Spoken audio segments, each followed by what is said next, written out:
Medical students stumble upon a rare case of a man with 3 penises. An airport in New Zealand limits drop-off hugging to only 3 minutes. And the German police busted a pizzeria with cocaine on their menu. These are the weird stories on Weird AF News, the only daily weird news podcast hosted by a comedian inside a closet. And I'm back in the closet again. Medical students stumbled upon the strange case of a man with 3 penises. He had 3 Johnsons, 3 sausages. They stumbled upon the Johnsons. This guy was living his whole life with a built-in shocker, turns out. You guys know what the shocker is? There's layers to this podcast, guys. Some jokes are for only the initiated. Medical students in the the UK, stumbled upon an extremely rare case of a man with 3 penises while assessing a dead body that was donated for research. This guy had 3 penises. I believe the medical term for that is Dickus multiplicus. Dickus multiplicatus. You know, they give these Latin words. I'm sure Dickus is Latin for penis, right? Right? Dickus trickus. That's a tricky dick. In Spanish, it's called tres hayes. 3 happy to see me's. Just an aside, I don't think I'd ever want 3 penises. I have 1, and that's enough to get me in trouble all the time. So I don't know what I would do with 3 penises. Well, let's jump in and find out what's going on. I'm very curious. Did he use all of them for fun, or was there a primary fun penis? Was there one for peeing, one for you-know-what, and then one for just, I don't know, holding for warmth? Just wondering, did this guy come across also? Has he met the woman with 2 vaginas? Remember I covered that story? It's the woman with 2 vaginas. I wrote a really funny song. Maybe I'll play that after this. Maybe I'll write a song about the 3 penis guy, too. Maybe I'll combine the songs. Mind blown. All right, back into the story here. This is a very rare case. Around 1 in 6 million male babies are estimated to be born with 2 penile shafts, which is a condition called diphallia. Only about 100 cases have been recorded in the past 400 years since it was first medically recognized. Now, that's diphallia. That's 2 penis shafts. Triphallia is even a rarer genetic anomaly. That's 3 penis shafts. You get it? Not 2. It's the man with 3 penises. You get a penis. You get a penis. You get a penis. Everybody. Penises for everybody. You hang out with this guy, you might get screwed left, right, and center. Get it? The jokes are terrible, but I'm going to keep going. Okay, so triphallia. Now we're going to get scientific. This is when the baby has 3 distinct penile shafts, and it was reported only one other time in a baby born in Iraq in 2020. This latest discovery, described in the Journal of Medical Case Reports, was made during the cadaver dissection of a 78-year-old man recently. This makes it a distinct adult case of the condition and the first to be carefully studied through post-mortem dissection. Now, in this latest case, they say the adult white male, who's obviously passed away, was likely unaware of his special condition. I don't know how you're unaware that you have 3 penis shafts, but okay, how small were these? It says he was unaware as his genitalia seemed normal from an external perspective. Scientists found on closer inspection there were 2 smaller penises within his scrotal sac, of which one was connected to the same urethra as the main shaft. Oh, so his penises were in his scrotal sac. That's bizarre. Talk about screwing yourself. I mean, that's like... All right, my bad. Yeah, that's so weird. All right, so obviously he didn't know he had the 3. Too bad. He missed an opportunity to really brag about that. Yeah, if you got any sort of penile abnormality, people want to see it, man. If you do anything, if you pierce your penis, people want to see it. I learned that in college for the brief time I was living in a dorm. There was a guy on our floor named Mark who had a piercing in his shaft, and everybody wanted to see it. It was like the coolest thing to do at parties was to watch Mark take out his Johnson. Yeah, we would get drunk at the bars, go back to the dorms, and then we'd all be like, where's Mark and his Johnson? Let's see the Johnson. He would take out his Johnson. We'd all clap. Oh, he got laid so easily because everyone, all the girls wanted to see the... And then they're curious. Like, how does it feel? How does it feel? Oh, Mark had it good, man. We all envied Mark. We were like, Mark is a god because of this. We all wondered, like, should we go and get our Johnsons pierced just so we have all this attention that Mark has? Superhero that he was at the time. You know, we thought Mark was in for a successful life, but apparently with a shaft piercing doesn't get you that far, not as far as we thought. Apparently, just assistant manager at a Chili's is about as high you're going to get in life. Anyways, I digest back to the story of the man with three penises.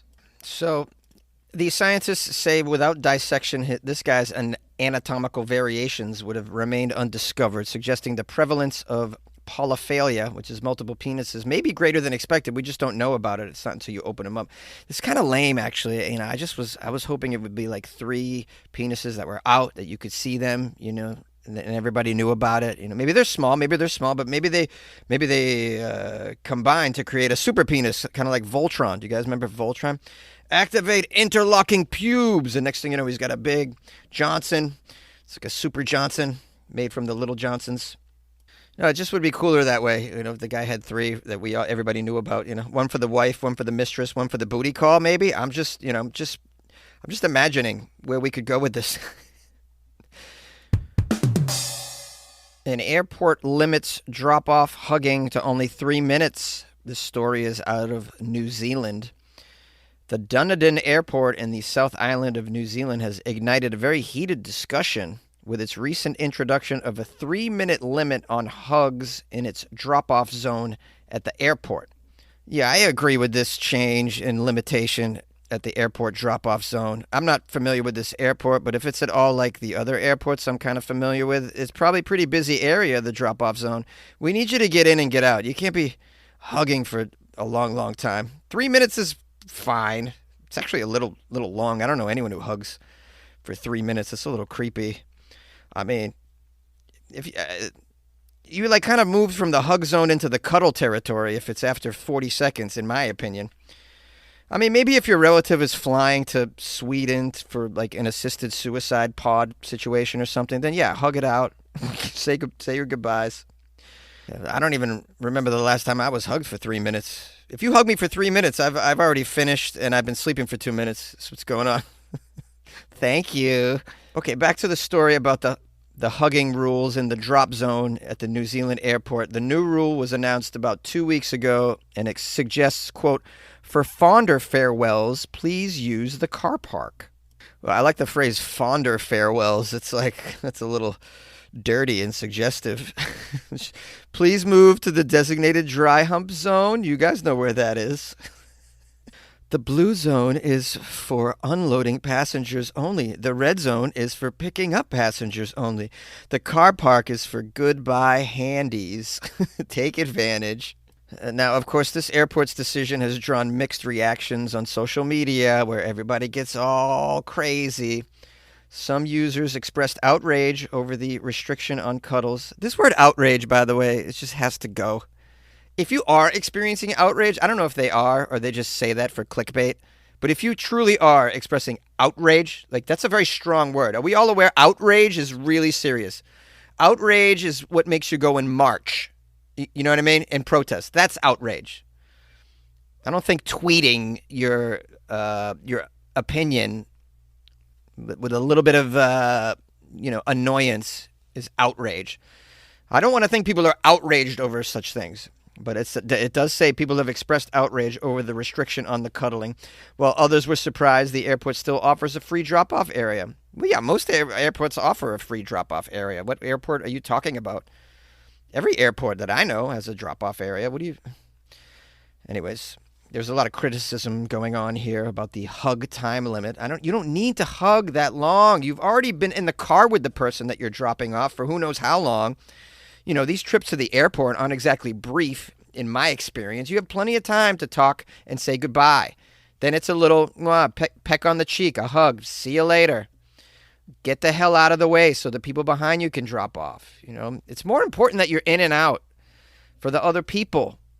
Now, for this article, they've interviewed a chief executive of the airport who explained the rationale behind the hug time limit.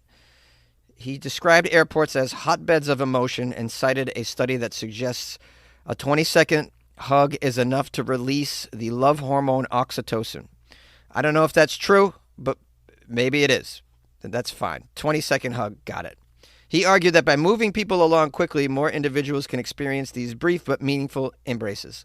The airport's car park provides an alternative for those seeking longer goodbyes, allowing a 15-minute visit for free. That's pretty That's pretty generous of the car park. 15 minutes for free. There you go. He also acknowledged that the car park has witnessed some, quote, interesting things over the years, hinting at the variety of emotional goodbyes that occur in the car park. Yeah, it's pretty funny. This person sounds pretty funny. And this story resonates with me because I was just in the Los Angeles airport, also known as LAX, yesterday, as a matter of fact, because it was a travel day for me. And that airport's awful, man. And like, if the traffic going in and out of there is so out of control that you can't sit there and hug someone or have a long goodbye. You have to get the heck out of there, man, for the benefit of us all. I mean, really. I know other airports aren't as crazy, but I think in general airports are pretty crazy. But I don't know, maybe you disagree with this hug limit. Call the show 646-450-2012. The police bust a pizzeria with cocaine on the menu. Come on the menu. How are you just so blatantly on the menu? Yeah, you want to check out one of our wink wink sides? Oh, the sides. Oh, mozzarella sticks. And look, cocaine. Yes, we'll take the cocaine. So they busted this pizzeria, also selling cocaine. Why do I always hear about the good things in life way too late, man? I'm always missing out. I'm never in the right place at the right time. Like, remember all that cocaine found on the beaches of Florida? Missed out on that. By good things in life, I mean I'm missing out on all the free drugs that seem to be falling from the sky. All right, I wonder how this pizzeria had the cocaine listed on the menu. Was it like large pizza, $25? Large special pizza, $350.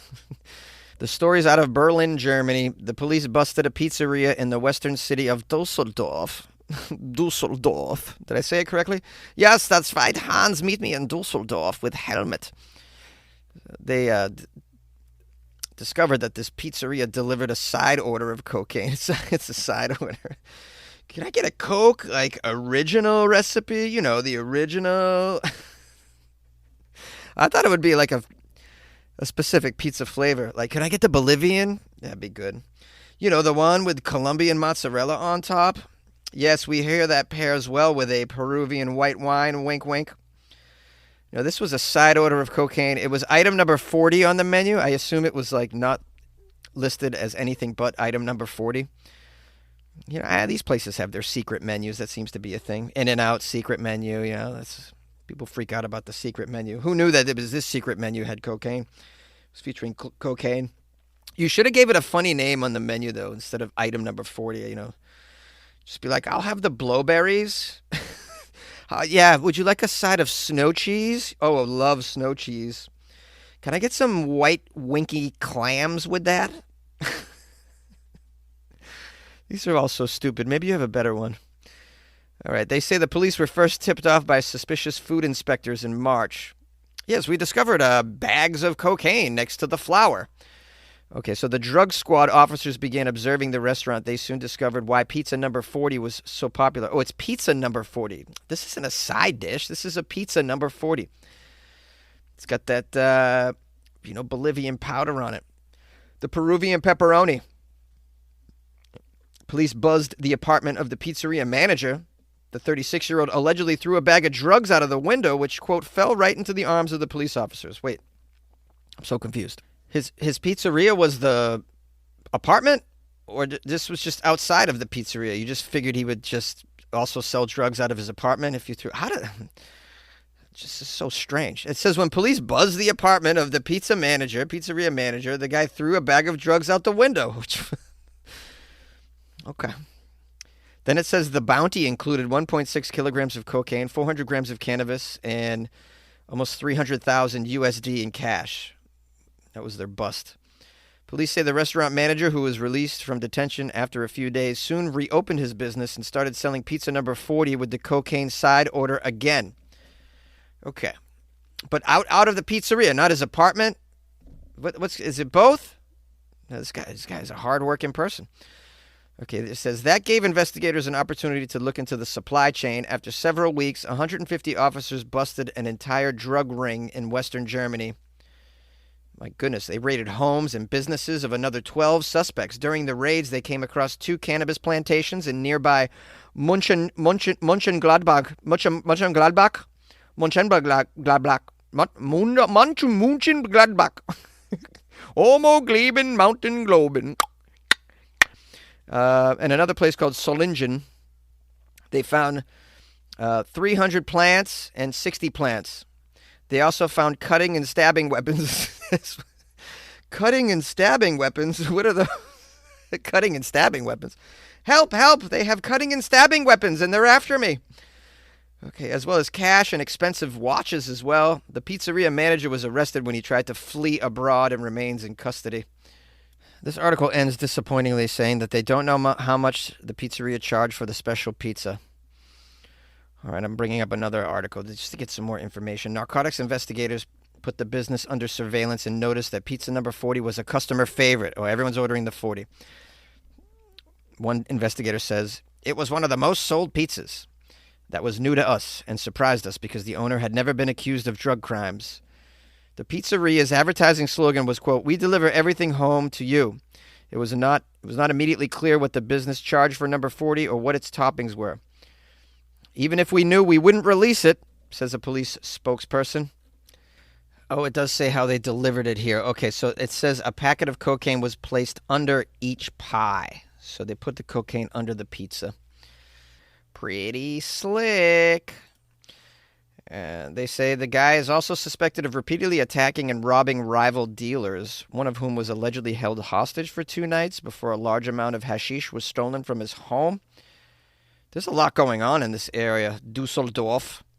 Sounds pretty exciting, though. I think I might have to visit, try some of that Bolivian marching pie.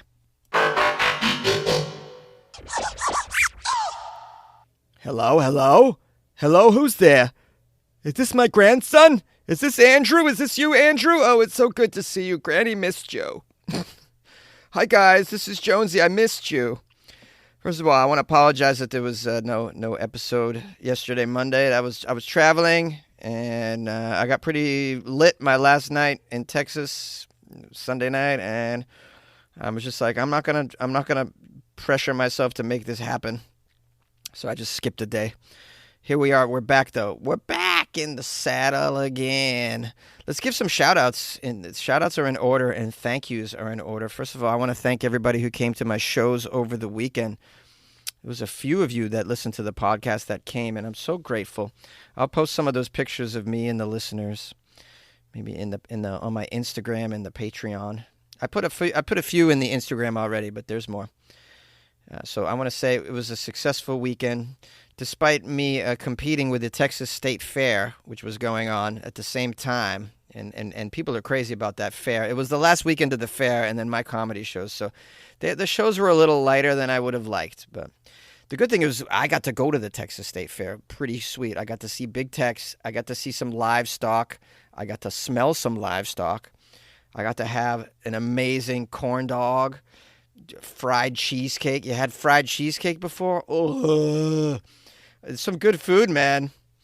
Some good food. I had like the best banana shake I've ever had in my life. So great. Anyways, that fair is amazing. That's a real fair. I've never been to a fair like that. I grew up on you ever been to the white trash fairs that come to your town? If you like I was like white trash adjacent most of my life. So we had the fair that came to the town. That was a janky-ass fair. You didn't want to spend much time there. Those fairs are, yeah. You don't want to you can't trust those rides. You're gonna get on a roller coaster that was towed in on the back of a Ford F-150. You're out of your mind. And there's no scientists putting those together. They're not even engineers. They're a bunch of toothless bohemians that worked for them putting them together. Same people we saw during the day at the 7-Eleven pouring malt liquor into their Slurpees before they went to work to put the rides together. Yeah. You're lucky if the Ferris wheel doesn't snap off and roll into the nearby lake. You're just and why are the ugliest, scariest carnies working the games? We're like, these are the people we've chosen to interact with the public. The ones who look like tweakers. Let's put them up there. They're like, come over here and win a bear. Come on here. Like, I ain't going near you, bro. Win a bear. I'm going to win hepatitis in your area is what's going to happen. Anyways, I digest. Okay, so back to giving thanks and praise to Onyx Cyanide, who bought me coffees off my website, weirdafnews.com. You can buy Jonesy coffees there. I might buy corn dogs with it. Not going to lie. Onyx Cyanide wrote, Jonesy, it continues to be an honor and pleasure to be one of your supporters and listeners. Stay rested and stay awesome, bro. It's Josh G from Vegas. That's right. It's Josh G from Vegas. Onyx Cyanide. That's his superhero name. Josh G, I'm coming to Vegas next week. Are you going to be there? You're coming to a show. You're coming to a show, Josh G from Vegas. Please.